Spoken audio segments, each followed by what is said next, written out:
Okay, if our presenter is ready. I am. All right, let me share my screen.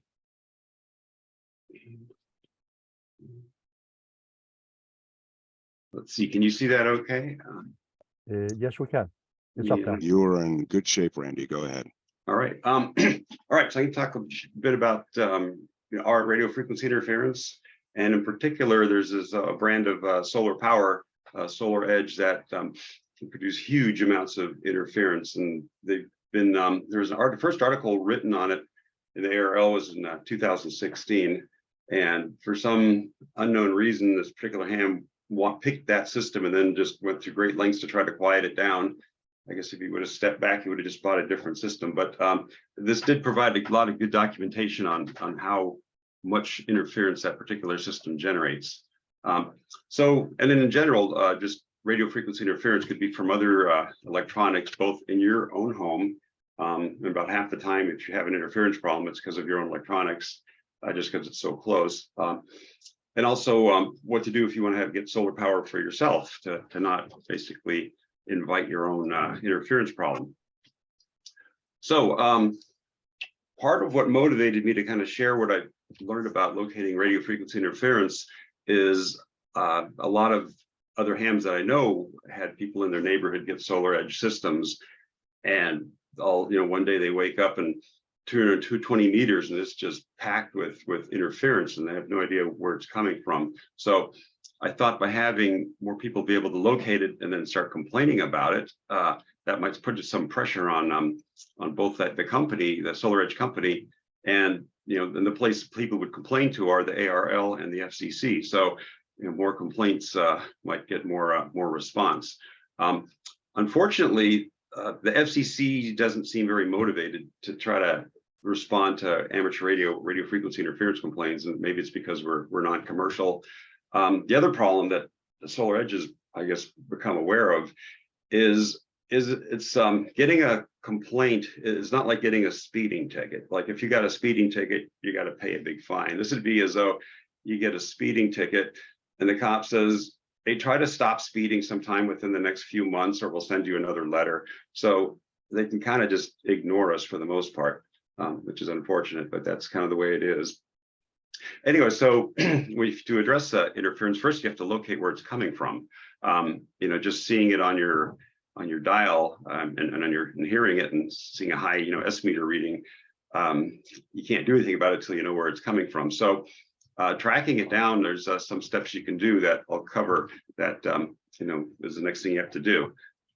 So also part of my effort to get the word out is I thought, well, if I write an article for QST, that'll kind of spread the word. So I did that, and that was published in May of 2019. And one of the things I'm going to go into more detail later, if you see that picture of a ball racket with like a plastic box attached to it, that's a loop antenna I built. And it doesn't have to be made with a racket. It could be made just with a piece of wire and the right amplifier. But that was something I thought was that made it handy for me to use. And I thought having other people be able to make a loop antenna, because at these lower frequencies, this is mainly the 20 meter band, 14 megahertz band that the Solar Edge systems tend to impact the most. So to track down RFI, you first have to kind of make note of what the characteristics are. For example, things like the time of day. If you hear some interference and it doesn't change day to night, then it's not solar power, because solar power when it's dark won't be on. Other characteristics like, is it constant or is it fluctuating or pulsing? What does audio sound like? To track down if it's within your own house, if you can run your gear off of a battery, just shut off everything in your house. Just go turn off your main circuit breaker. And also very important, a lot of people have backup power for their computers. You call it like a UPS or uninterruptible power supply, and that's so computer equipment or other equipment will continue to operate off of a battery. And those actually can generate a lot of radio frequency interference, because when they're running off the battery, they're actually running in a switching mode inverter. So if you're going to do this test, be sure to shut any uninterruptible power off too. So let's say you've shut off everything and you're still getting a particular kind of interference. well, then it's going to be one of your neighbors. And so solar edge systems, they'll produce a strong interference signal easily out to 700 feet. Another source of high interference, there's some Chinese-built grow lights that I guess are popular with people growing marijuana indoors. And I've heard those can make interference that's detectable like a mile away. So that can be another issue. And then the other thing, just pretty much all these switching mode power supplies, some are well filtered and some are not. Those are the things like you plug in your wall, to charge a cell phone or some other device. Here's kind of a graph, like a spectrum graph of what solar edge interference looks like. The upper plot, they switch at a 200 kilohertz interval, and so there's every harmonic of 200 kilohertz is going to show up. And in this particular upper plot, there's I believe that one is at 14.198 megahertz, and then at 14.398 megahertz, and it just kind of continues. They tend to be strongest on the 20 meter and 50 meter band. Part of the reason those bands are particularly strong, and the reason that solar edge interference is particularly strong, is the internal switching is occurring at 200 kilohertz, but the way the solar edge systems work is on the panels on a roof. On a typical solar system, you've got a lot of panels connected in series, and maybe each panel puts out about 30 volts. And so if you have a dozen of them in series, you get a pretty high voltage. So they'll be connected plus to minus, plus to minus. So the wiring would form kind of a roof-sized loop antenna. And that's about the size loop that would be resonant at between 14 and 20 megahertz. So they've got noisy electronics inside a very effective antenna. The lower plot, in addition to the 200 kilohertz intervals, sometimes if you look at there's a bunch of little squiggly shapes all over the band. And that's actually a plot of what I woke up to one morning in 2016 and found a neighbor just kind of about 200 feet from me had a new solar edge system installed. So that's the kind of stuff that one of those systems can cause you. In addition, in this case, I was operating and it showed up one day. It's quite possible someone's had one of these systems for years, and let's say you move in next to them, or you take up an interest in HF radio, and blam, you've got just so much RFI during the daytime. It basically makes the 20 meter band unusable. So to track it down, so the first step is you're operating on your home station's antenna, and you're getting an interference problem. So your antenna is picking it up. So you're going to have to kind of go out and find it with a portable radio. So this is just one example of a portable radio that I found. And it is important that it has a single sideband mode. For example, the solar edge system, it's a fairly constant amplitude. So if you just listen on AM, you would just hear silence. So with sideband, you're going to hear, the tone, kind of that I don't know if heterodyne is the right word for it, but the audio tone is proportional to your carrier frequency difference between that and the RF frequency. Also, it has to have a connection for an external antenna. If you want to run, like on the picture on the right, is a loop antenna. And the nice thing about a loop antenna is they're directional. So as you rotate it around, you can kind of detect where the signal is depending on where you're standing. So to search the neighborhood, so the first step, you first to see, is it more audible on AM or FM mode? Not AM or sideband, that is. You would then connect your home station antenna to your portable radio. So that way you've got the exact same signal you're going to be looking for when you're outside using the radio's antenna or a loop antenna, so you can hear what it sounds like. Other potential hints for trying to track where it is, if you've got any kind of a directional antenna, like a beam, rotate it around and see if you notice which direction is it the strongest. And then, looking at a map of the neighborhood, you can kind of see, okay, in that, let's say you're getting a strong signal, strongest kind of southwest, we'll just kind of see what streets, if it's from someone's house, there has to be a street there. And then go out with your portable radio. Sometimes just to kind of track it down, you can just have you have an antenna either built in the radio or a whip antenna you can put on your roof, drive around and see if you can kind of find where that signal peaks up. And then finally, with the loop antenna, you can pinpoint where it is, because you can actually, as you walk by the house, you can rotate the loop around. And what I do, and I think I describe it in the next slide, is I'm starting from maybe about 2 houses away from the house you suspect, just kind of walk towards that house and past that house and kind of keep rotating the loop antenna and find out where the signals the direction it seems to be coming from. So for a loop antenna, and if the pictures, there's two pictures here, and then let's say that house is the source of the interference. And if you can kind of see on the display on that radio, there's kind of a bar graph on the upper left part of this display, and you can kind of see it's all full bars on the left picture, and there's no bars on the right picture. So on a loop antenna, the peak is in the plane of the loop, and it's a pretty broad angled peak, but they have a very deep null along the axis of the loop. So as you rotate that loop around, what you're looking for is the null, and so it's very sharp, and so it'll point to it. And let's say if that house is along a street and you're kind of walking along, you kind of notice that if that null kind of keeps pointing towards that house as you walk over a distance of several hundred feet, then you know that that's the direction it is. The null in the loop is along the axis in both directions. So if you just stood in one spot, you wouldn't know if it's in front of you or behind you. But if you walk and you kind of see which way it tends to keep nulling, that's going to always point to the direction that the interference is coming from.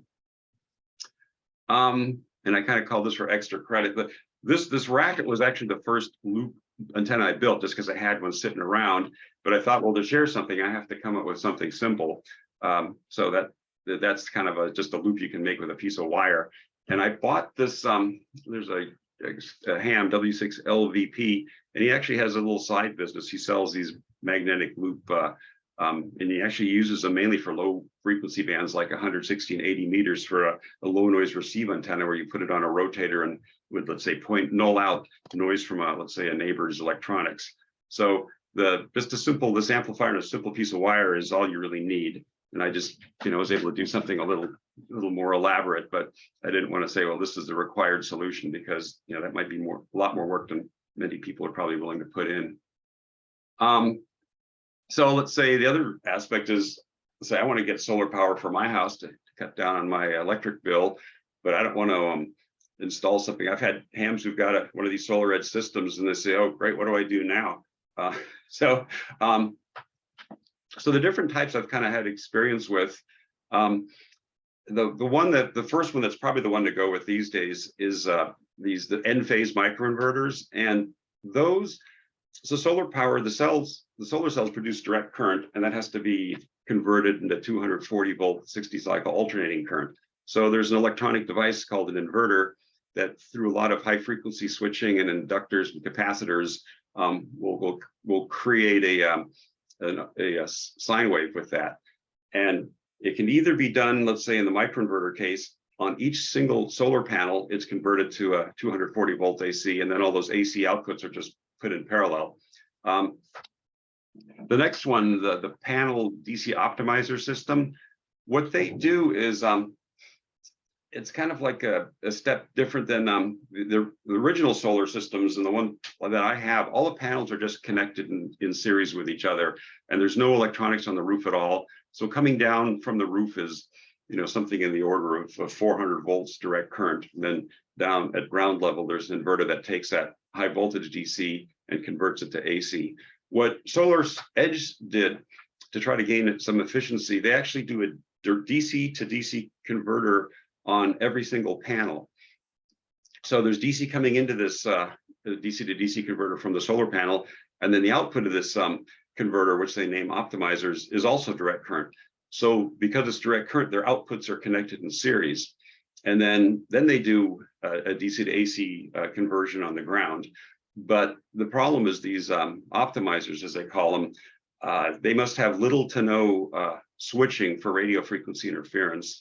And also because of the big open loop structure that they're all connected together, it's a very effective antenna. So there's a lot of radio frequency voltage coming out of those wires, and they've connected it to a very effective antenna. So the final one, where all the electronics are on the ground, I believe you can't get that type of a setup anymore. So for where all the solar panels on the roof connected in series, there's high voltage coming down on those wires whenever there's daylight, and there's no way to shut that off. If you shut off the electronics on the ground, there's still going to be a high voltage on those wires, and that's as potentially a hazard. Let's say if firefighters are having to cut holes in the roof, they might encounter some high voltage wires. So I don't know when this kicked in, but some years ago already, they have this, they call it a rapid shutdown requirement. And so there has to be something in some smarts up on the roof that when it's shut down on the ground, it no longer puts high voltage on the wiring. So it's probably not possible to get those systems anymore. But the one I would go with today for a new system is these N-phase microinverters. And I think I cover some of that on this slide. So one important aspect, and I've actually done this on my own street, is talk to your neighbors. And if they're thinking of getting solar power, just say, whatever you do, don't get a solar edge system. And there's been 3 neighbors on my house where I knew they were getting solar, and their installer had proposed a solar edge system, and I talked them into the N-phase system. So the 2 cases that didn't happen, the first case, I worked with the neighbor and worked with the installer, and they were able to add a lot of filtering to the system. And a couple houses down, that also happened, and the installer actually had to come out 4 times before he finally got it right.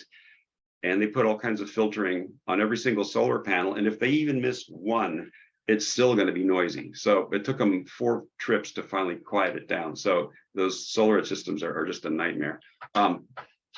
Anyway, it's kind of like I kind of said before, is typically when I give talks, I don't read line by line. I just kind of talk to the slide. So that N-phase system, that's a pretty quiet one. I've had a couple of comments I've read where people said they got a very weak amount of signals from it. So possibly to really be conservative is just add a lot of like a ferrite core between every panel on the main line.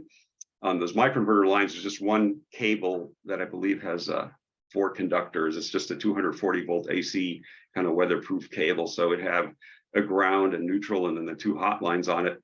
And if you put ferrite clamps chokes on that line, that should clean up anything that remains. And then kind of repeating again, solar edge, they have noisy systems, and they're all throughout the country. I think the newer systems they're installing may not be as bad. I haven't noticed a change in the amount of interference level they put out. That's at every 200 kilohertz signal. Going back about 18 months, that level hasn't changed. And so one of the ways I actually test that is I'll look at how strong that signal is as one of those 200 kilohertz harmonics, for example, the 14.1981. And just rotate. I've got a hex beam. I'll rotate it 360 degrees, and I'll just record the strength of the signal with direction. And I've used that technique when it's greatly peaked up in the past. I would then know what direction the problem is. I would then go out walking, and with that loop antenna, find the house. And then I would actually file a complaint with the solar edge company, and eventually they would fix it. And I know some people now, I think they've basically gone to no longer responding to complaints. So it may be really hard to get one fixed now if you come across it. And here, it's an example of an N-phase system. So a few years back in 2019, I had one of my ham radio buddies look into getting solar power for his house. And he says, I've got a friend out in Valley Center that he's got a ground mounted solar system. He's got a lot of land. So instead of putting it on the roof, he put it on the ground. And so I said, you want to come out with your radio and see how much radio frequency interference is coming from that system. So typically, you can walk along the street or walk up someone's driveway with a portable radio and try to hear how strong the noise is coming from the panels on the roof. Well, in this case, I was able to just stand right behind the panels. And with my portable radio, I slowly tuned through every one of the amateur bands, and I couldn't find a thing. It was just absolutely quiet.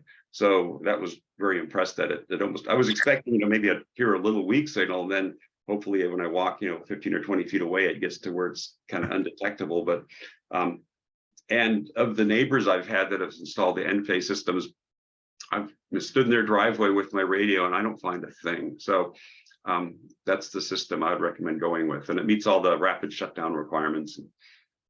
Anyway, so that's what I've got. Any questions?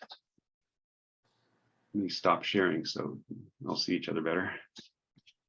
Yeah, Randy, AF6GM, we spoke a few years ago. I do have a solar edge system. I did complain to them, and I talked to the FCC, K6RFI, K something RFI, I think, Okay, Wow. yeah.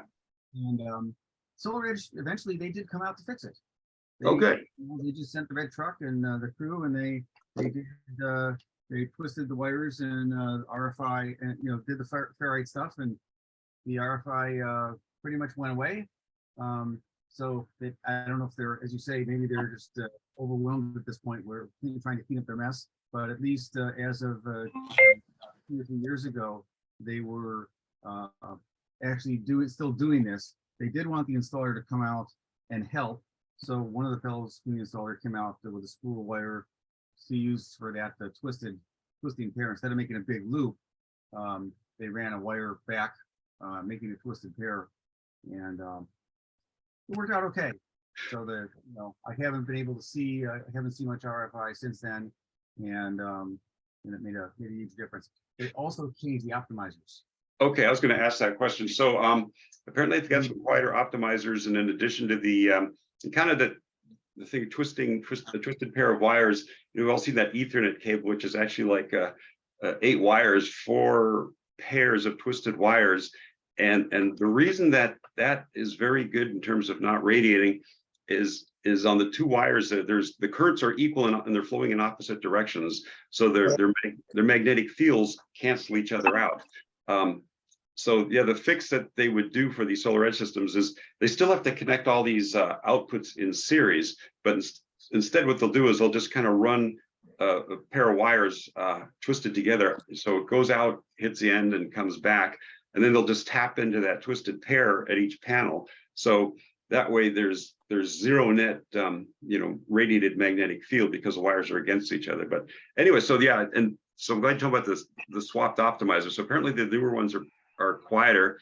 And I'm wondering if, since it hasn't been, it used to be just every few months a new system would pop up, and I think at this point, I think there's been about a dozen houses around me that I've had them rewire. So, but the last one was several months ago, and I haven't really noticed an increase in that. So hopefully this isn't continuing to just add to the RFI pollution, that their newer systems aren't a problem, but it would still be a problem if you're new to let's say work in the 20 meter band, and there's I know some people, they've got like a dozen noisy solar edge systems around it, and it's kind of almost hopeless at that point to try to get somebody to go fix them all. Yeah, so these new optimizers, apparently they were a special model that were designed to be low RFI, and they, at least at that time, they were deploying the old ones because they were cheaper, Right. easier to make or something. And so eventually they maybe they have switched to new, better ones at this point. Yeah. It's anyway, also that's what it was a couple years ago. So my data is not new, but this right before we had our system. Long story short, a couple 3 years ago they came out and fixed it, and then we got a solar upgrade. So okay, interesting. Okay, so they are fixable, but I was kind of, I think the percentage of systems they have to rework is very low, as I've talked to many of the installers when they've come out and redone them, and many of these guys who go up in the roof, they said, this is the first I've ever heard of this problem. So, and I don't think they were just trying to deny it, because these are just the climb on the roof guys, not the sales guy. So I guess it has to be the combination of a system within, let's say, 500 feet of a guy who actively works the HF bands. So maybe that's not too many. And they've probably decided that the old cheap optimizer is probably economically better just to keep installing the noisy systems, and just rework the ones, just have to rework the roof of someone who complains. But like I said, I've known a couple of people who recently, they've just had no luck getting to come out. So, but anyways, I'm glad that they were able to fix your system, and at least they can be fixed. It's just if they're motivated, and it might work better if you're complaining about your own system, to your installer. But if you're complaining about a neighbor's system, the neighbor doesn't have the problem. It's your problem. So. I've also heard that the new inverters are just hopelessly noisy. They use gas FETs or something, and there's nothing to do about that. From other guys in this group, as a matter of fact. But the point is that they put an old inverter in to kill his problem. That said, The other bit of note, if you're going to go contract yourself for a solar system, ask the installer if they'll put in a contract something about mitigating RFI. That might scare them away. And if it scares them away, that's probably better to know in advance.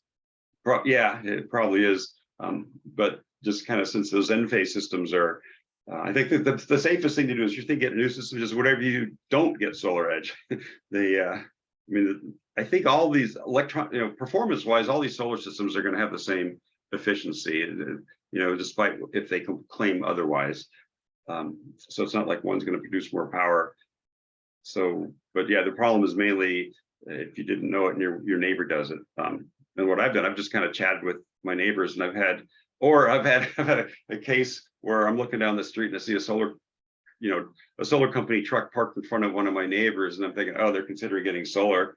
I'll either talk to the neighbor, if the guy's still, I'll actually talk to the salesperson about it, and I've been fortunately successful to get them to not go with solar edge. So I think I've prevented the problem before it started. But 2 houses close to me, it took us particularly a high amount of work because they were so close. And then there's some on a street that's on the other side of a canyon, 700 feet away. And I guess because there's no other houses to kind of block the line of sight path, they produce strong signals. So I've had houses 700 feet away from me have them come out and rework them. So.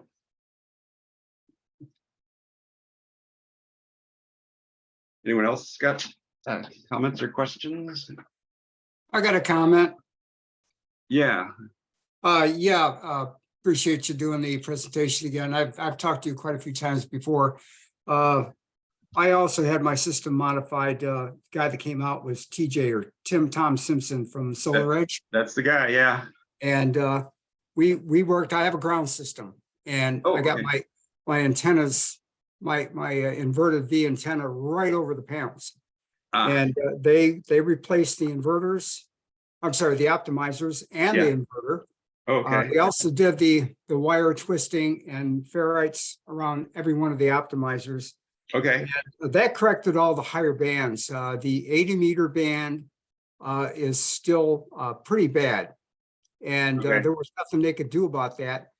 And I just wondered if Jay has any problem with the 80 meter band on his, because I think we have the same equipment. But my antenna is really close to my panels. So what I use is a system that cancels out the RFI interference. It's basically another, I forgot the name of the radio now, but that works quite well for me. And for the 80 meter band, but 14 and higher bands, I really don't see much. Do you, I guess at least the nice thing with 80 meters, it's normally in nighttime bands. Does it kind of just work out that, so assume that solar system, when it's dark, it's quiet, right? Oh yeah. Well, the problem is Aries uses the 80 meter band quite a bit for Sunday mornings. So because it's for local, yeah. Okay. Right. Yeah. So that, but with the noise canceling equipment, it's no problem at all. Oh, good. As long as it's, the other thing I was going to say, if it's possible to reorient your inverted V, but like sounds like you have a solution. Yeah, that's unfortunately, I really don't have any other choice. I don't have much land left, so I'm kind of stuck with it. That's the long dimension of your property. Yeah. I've got 2 trees. I've got a mast on my roof, and I've got a tree in the front yard and a tree in the backyard that, if they were any closer, wouldn't work. But they're maybe, I got about like maybe 10 feet of cord off the end of my 80 meter inverted V wire. So yeah, but you're kind of limited with it where you can run an 80 meter inverted V. Yep. I have, to answer your question, Mike, I have a little problem with 80. There are a couple of spots where I got, small birdies. Sometimes the bands are worse than others on the Sunday morning nets. And sometimes I, for example, can't hear the Imperial net very well at all because there's just lots of noise. I think that, Bruce W6DNT also has got lots of reports of lots of birdies in his area that make the bands so problematic for him too. Yeah, the biggest problem I see with the 80 meter band too is not so much on sunny days where the optimizers are basically not really optimizing anymore. They're just letting the signal go through, but it's when they're trying to boost the voltage on that line that usually happens on cloudy days or when the sun comes in and out and in and out. You'll see the birdies come in and out and in and out. Sometimes I just shut the system down and that takes care of it. But most of the time, the noise canceling equipment does a good job. Yeah, kind of. I've noticed they vary too, and so those DC to DC converters, they probably have both a boost mode and a buck mode. So Exactly. Yep. they'll be switching differently, and perhaps the way they're filtered or not filtered, one of those modes creates a higher level of noise. So, and then the other thing you mentioned, shutting it off. If you just for short periods of time, just it might be worth just shutting the system off. And I think you said so when you shut it off, it's quiet. So if you Oh yeah. And as I said, I'm only shutting it off when it's a cloudy or a partly cloudy day. So I'm really not losing that much generation, and it's only for the time of the nets, and I throw it back on. Right. Yeah. So for losing an hour a week is Right. not going to matter. But and it was interesting that 2016 article. I think his name was Tony. I forgot his call sign. And after and it's a long article. He did a ton, and in the end, he says, "Yeah, I still have to shut my system off to work weak stations." And I thought, well, that's not very practical. You think, I think I hear somebody in there. Wait, let me run outside and my garage, and then I'll come back. It's like that's not acceptable. But anyways, unfortunately, I did a good job documenting the system, but in hindsight, it's like he picked the system and he seemed to didn't consider any others, and then he tried really hard to fix it. And if you would have just picked a different system, you would have had no problem and never would have written the article. And in our solar, we put a few more panels in a few years ago, and we did in fact use Enphase this time. I wasn't about to deal with Solar Edge anymore. So Yeah, don't blame you. But anyone else got questions or comments or? And one TEN. Yeah, hi Dennis. Hi, good morning. Thanks for the presentation. I'm one of the Vivint Sunrun owners of a Solar Edge based system, and it's about 3 years old at this point. And it took me about a year and a half, including COVID delays, to get them to send a crew of 3 guys out to take all the panels down, do the twisted paired wires, the ferrites, and change the optimizers, which again helped, but it certainly didn't eliminate all the interference, plus whatever I'm getting from the neighbors as well. So every Sunday morning, I walk out there and turn off the system completely, have our Aries nets, and then hopefully I remember to go back out and turn it back on after the end of the nets. Okay, yeah, at least in your case, you can control your own system, but if you've got a neighbor, especially one that's very close to you, and hopefully they're cooperative. I guess if I know another ham, he's actually since moved from Poway, but he had a neighbor, and that neighbor apparently didn't like him, and so this neighbor could have cared less about his causing interference to a system, and pretty much the ARRL and the FCC really were pretty ineffective at trying to do anything about it. And so it was just easy for that neighbor just to basically ignore him.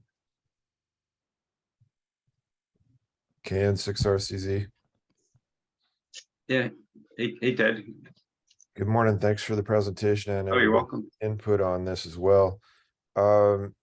So I'm hearing somewhat limited success in reworking the Solar Edge systems. I have one too, and mine is very noisy. I'm not operating yet though. In any case, I wonder if it is possibly more effective, cost effective for me to switch to an Enphase than to have them come out and rework everything. What are people's thoughts on that? I guess it depends on how willing Solar Edge is and when they would be willing to do it, to actually come out and make that change.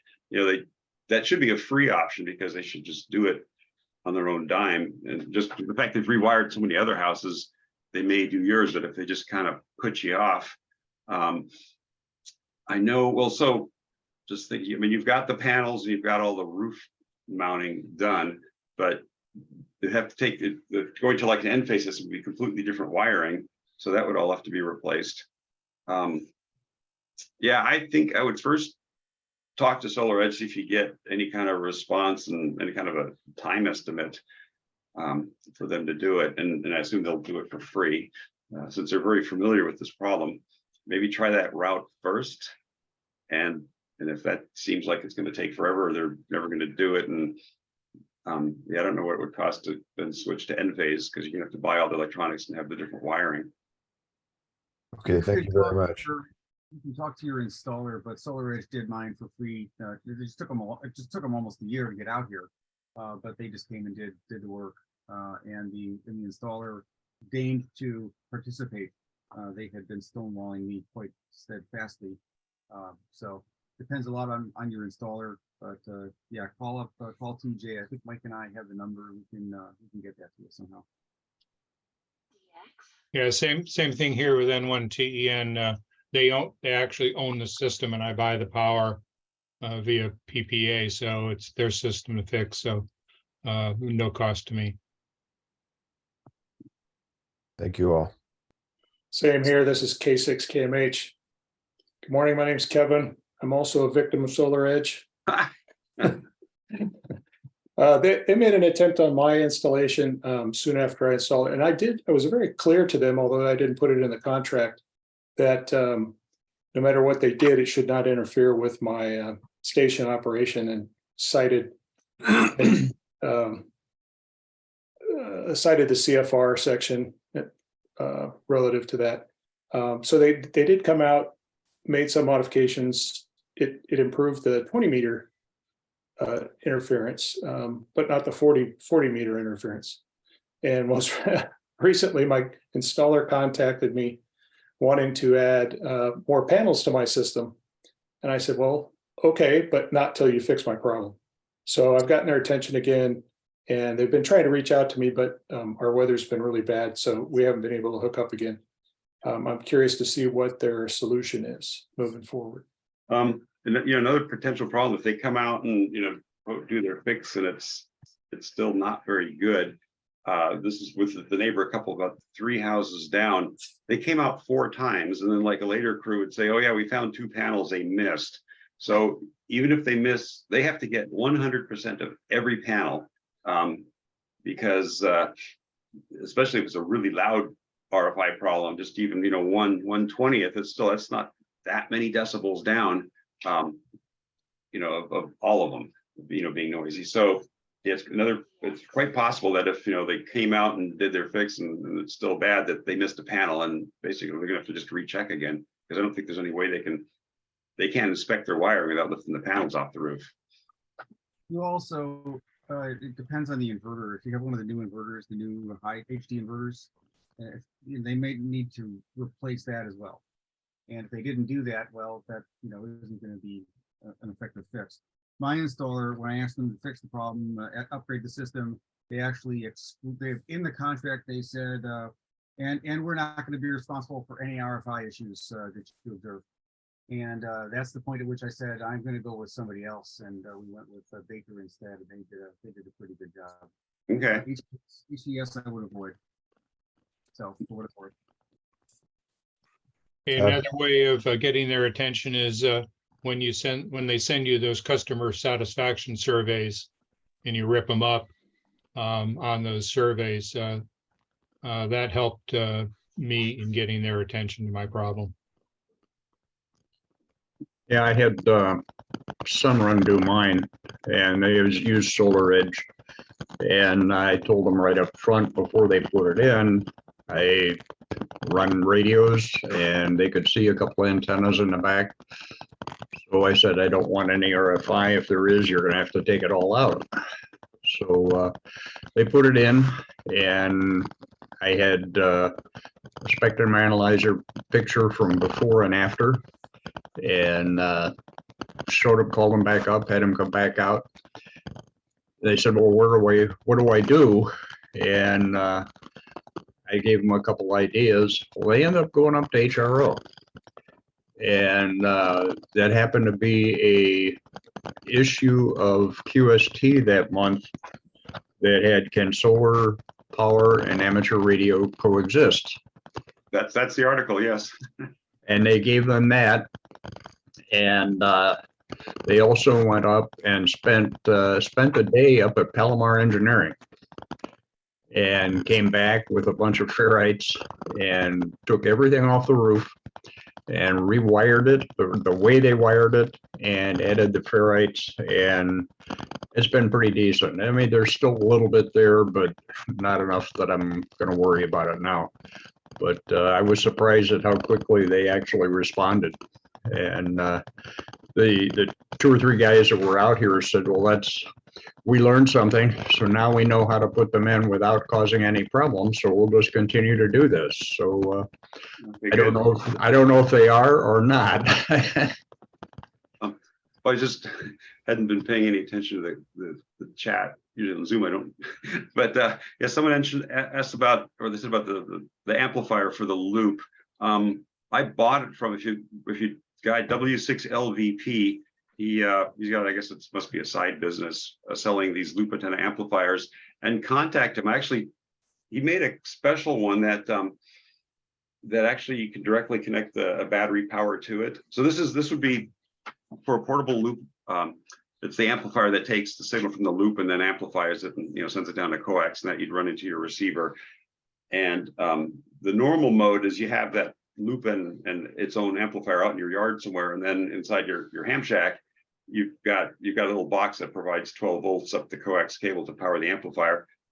He made a custom one where it was just a single box and you plug the cable in directly. So when I go out with this thing, I've got like a little 12-volt battery in my pocket to power it. But yeah, the W6LVP, just look him up or look, search him name with a loop antenna, and you can, just email the guy and just say, hey, what do you have? And he has it's like a low-cost experimenter's kit. That's like another option to get that amplifier from him. So I didn't make my own amplifier, just bought it.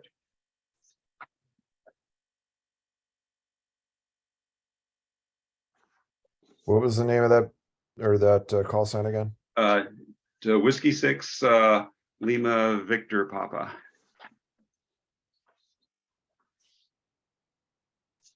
And does anybody have any experience with Semper Solaris on this problem?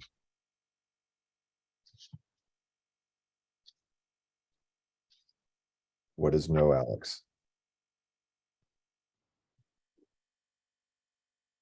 Yeah, sounds like no on that one, Ted.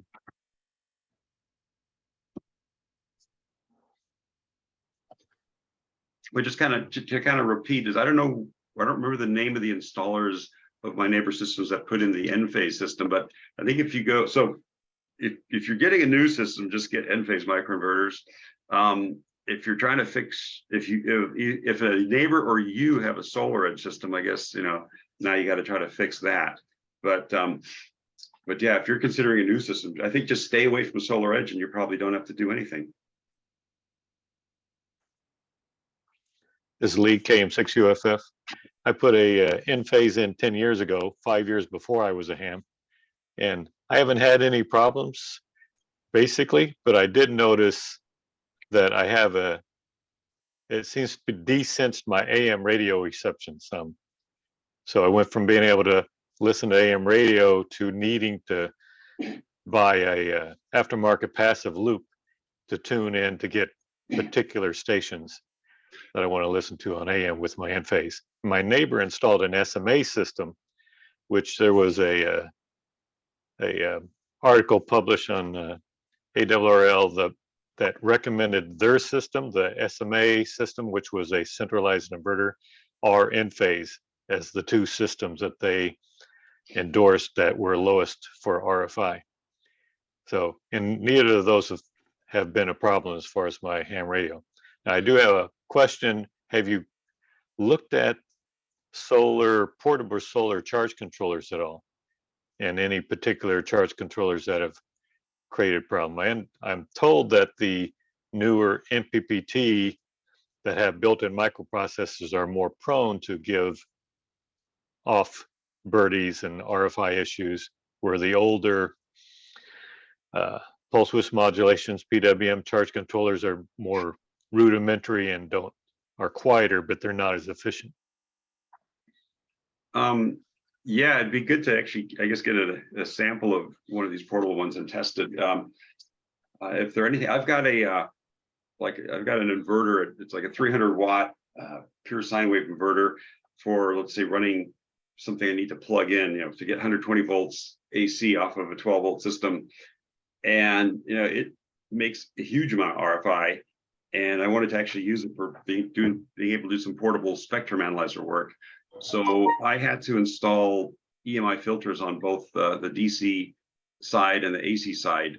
And that quieted down to a point where it's essentially undetectable noise. So yeah, for portable use, it'd be really, you'd have to test it, but it's very likely they're going to be noisy. One of the things that kind of come into play that, the FCC has got some technical standards for radio frequency interference. Unfortunately, they were written with small devices in mind, things like the size of a portable computer or a personal computer or a toaster or a television set. And the way those rules work is below 30 megahertz, there's no limit on the radiator, or no measurement requirement on the amount of radiated signal strength. The only requirement is on the radio frequency voltage on the wires, the 120 volt power wires. And the logic behind that decision was, for most of these devices, the wiring in the house is the antenna. The device itself, in terms of, it's too small in terms of wavelengths in size to be an effective radiator, but the house wiring is. So if you can keep the RF voltage off of the house wiring, then you're probably not going to cause a problem. So there's no requirement on what kind of RF voltages exists on the wires inside the device itself. So for a solar edge system, instead of the device being, the size of a toaster, the device is the size of your roof. So they can say, oh, we meet FCC, part 15, because we filtered what connects to the 100, the 60 cycle side, and we don't have to do anything to the DC side. And the only rule that really kicks in that helps us is there's another rule that says you may not cause harmful interference to licensed radio spectrum. So that's kind of like the backup rule the FCC has. So yeah, in terms of, above 30 megahertz, there are, I think they measure it like in volts per meter at a certain distance. But most of our problems are below 30 megahertz, for the HF issues. Just a little side note on that, when our last field day we had, Ron Patton noticed some RFIA as soon as the sun came up in the site that we had chose. So you may want to keep tabs on, if you do a club site, keep tabs on that site, because you may go to set up for field day and it not be usable.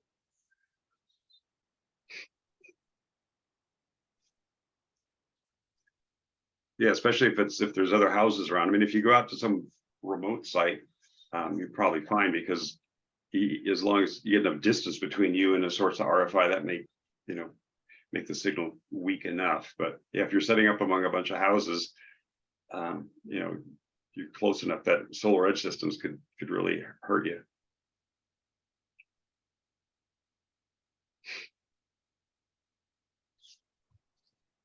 Well, I think, yeah, there's a comment. I guess I had an end phase system and heard some, or the AM, yes, AM radio got desensed. Might be an interesting experiment. Just, shut it off, and you should notice an immediate difference if that system is having anything to do with your problem. Maybe something else may have changed at this, and it just seems to kind of correlate. There was another comment about Ethernet. I've noticed, I think it's like about every 61 kilohertz, there's like a signal that's pretty weak. And I ended up adding filters to some run on both ends of some runs of Ethernet cables I've got running up to the attic between different rooms. And that helped a lot. And then I went and I got a bunch of little small ferrite clamp-on cores. And I went up my attic, and about every 3 feet, I clamped one on there. And so I can still hear them. They're very, very weak. So just now ignore them. I think it's a low enough. But someone said they actually went to fiber optic, which I guess that would work, but you may not have to go that far to solve your Ethernet noise. That was me actually who made that comment. And Okay. I have probably an unusual radio setup. I live in a condo, and fortunately my HOA allows me to have a magnetic loop on the roof of our building. And we happen to be on the very top floor of the building. So our unit is literally like under the antenna. So I probably have to do a lot more filtering than like what someone in a normal house would have to do, for example. So that probably played into the fact that I had to run fiber. Also, I actually do have some 10 gigahertz or 10 gigabit networking here.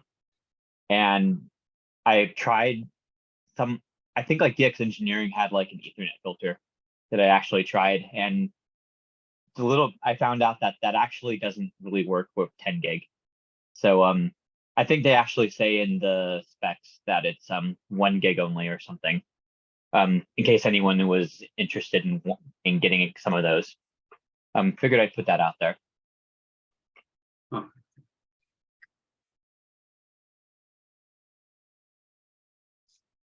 Oh yeah, and while I'm talking, someone mentioned something about portable charge controllers.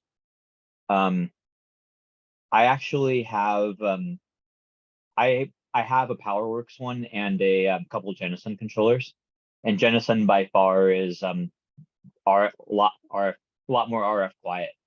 GB5, I haven't seen any RFI or heard any RFI from it, but there's a 10 amp one that Jenison has that does have a little bit of RFI. But if I compare it to the GB10 to the PowerWorks 300 watt one that I have as well, the PowerWorks one emits a lot more RFI by far. Hopefully that helps someone. So On that same vein, we ran a solar setup and a battery on our last field day, and I had, as part of that packet, uses a BioInno 50 amp charge controller, and it didn't have any problem, but it's a PWM charge controller. It's an older technology charge controller that is somehow set up to take more than your standard 12 volt solar input. So it's a good option, I think. The BioInno solar stuff for portable radio use.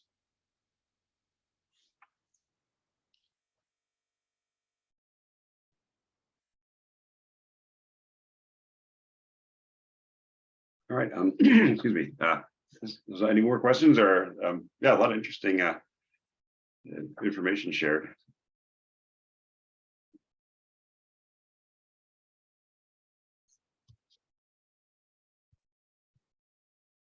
All right, if no additional questions.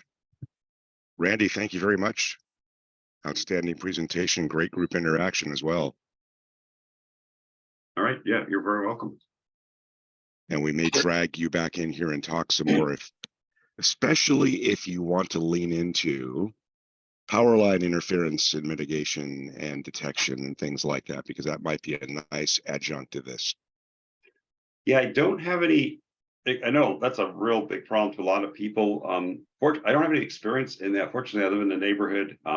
Actually kind of a sweet spot. It's like a new enough neighborhood to not have overhead power, but old enough to not have a homeowners association. So I can kind of put up an antenna and not deal with power line noise. So, but yeah, that can be a problem. And my understanding is SDG&E used to have a guy named Fred, but he's retired now some years ago, and he used to be the guy that came out. And I don't know if they have anyone doing that job anymore. Yeah, it'd be nice to, and I think it typically comes down to either, I think like a dirty insulator. It seems to be one of the, when I read articles on it, the problem that it's the most common cause of it.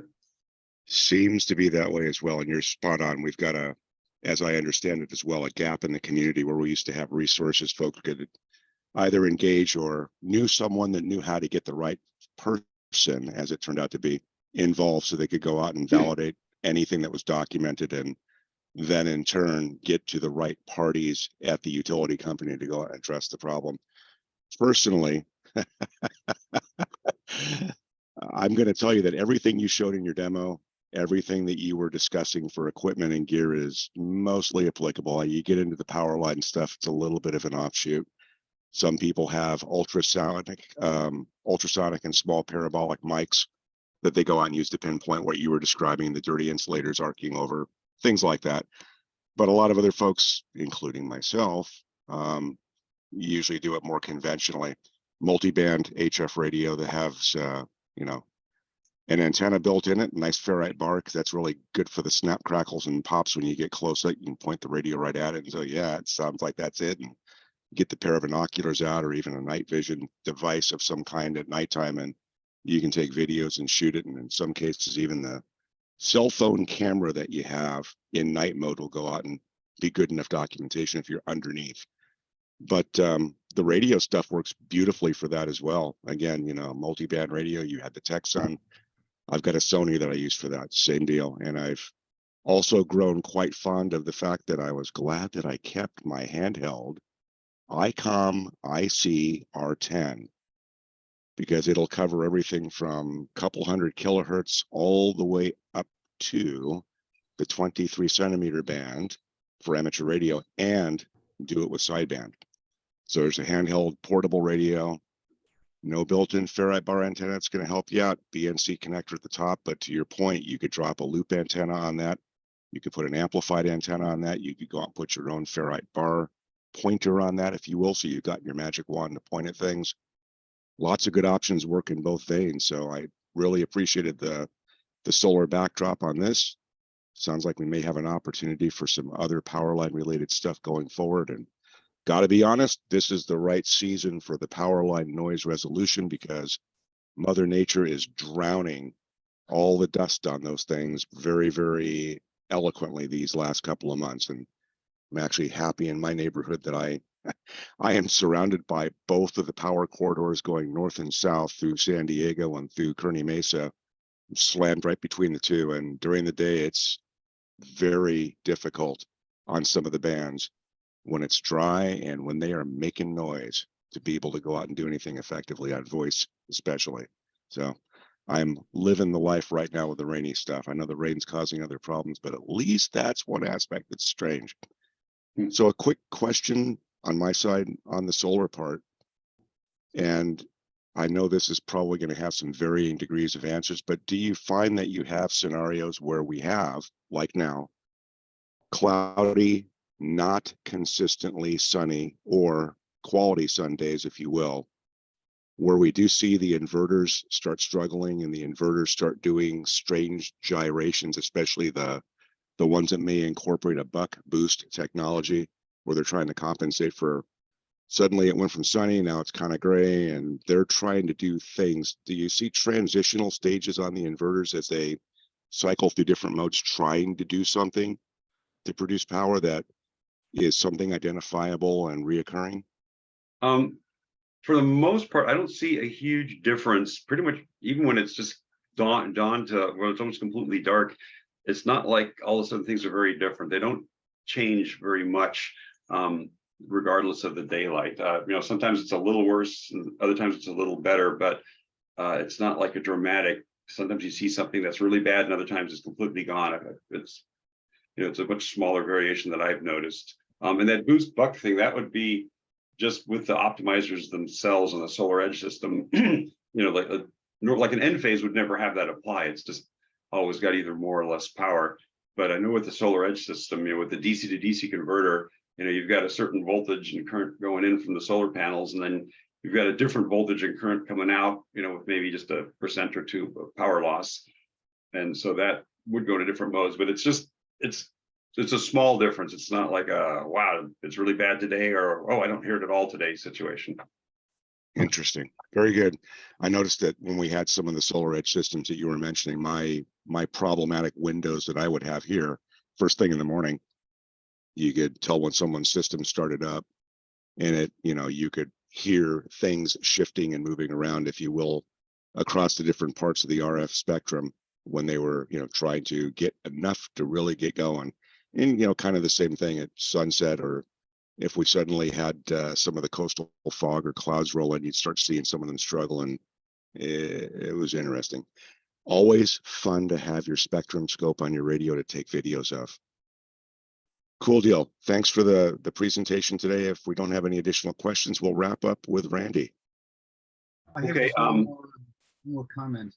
Their optimizers, their job is to put 350 volts at 15 amps for the string down to the inverters. That's what they do. And the inverter talks to the optimizers, and the optimizers talk among themselves to arrange so if the one panel is shaded, the others kind of make up for it, and that's the the boost portion of it. So that's what they're into, and that's why partial shade could be amusing, could be problematic. That's all. I have a quick question for Randy. Yeah, sure. Yeah.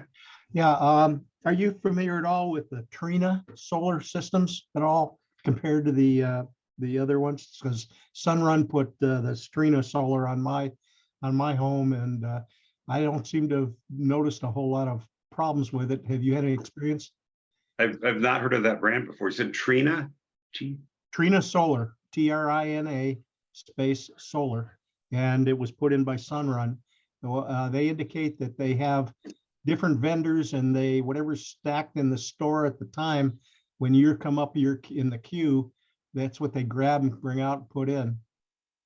So unfortunately, I guess fortunate word for it, I have not heard of that brand. So I don't know, maybe Okay. they're a small Thank you. brand. I know like recently in a neighbor that's getting solar, I talked to him about, he actually brought like a list of the list of the model number, and it was an Enphase, and I forgot the model number, but I've kind of gotten nowhere. I'm not concerned about which Enphase it is, because it seems like they actually do focus on doing a good job. Was probably also helpful with, so Enphase, they're right on the solar panel, and what comes out of them is the 240 volt AC. So the output side is the part that has to meet that FCC requirement for voltage, conducted voltage.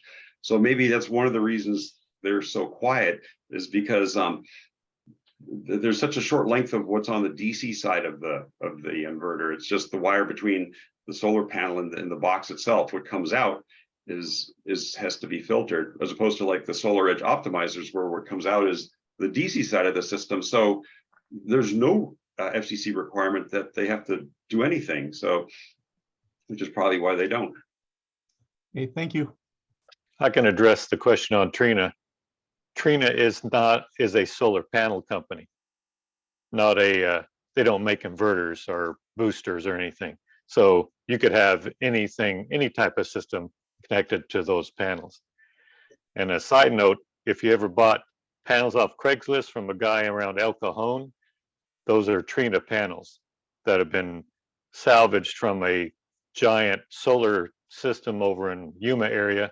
And they're probably the best deal for a secondhand panel on Craigslist. They're like $80 a panel for a 250 watt panel, if you're wanting to do some solar project.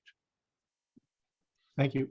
And so that's actually a good point. So I think it doesn't matter which panel you have, and there's no such thing as like certain panels are mated to certain inverters.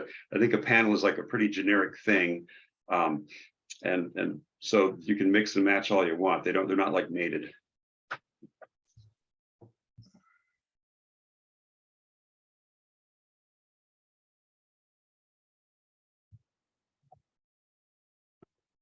Right, very good. Thanks again, Randy. Thanks again, folks. Yep, good job.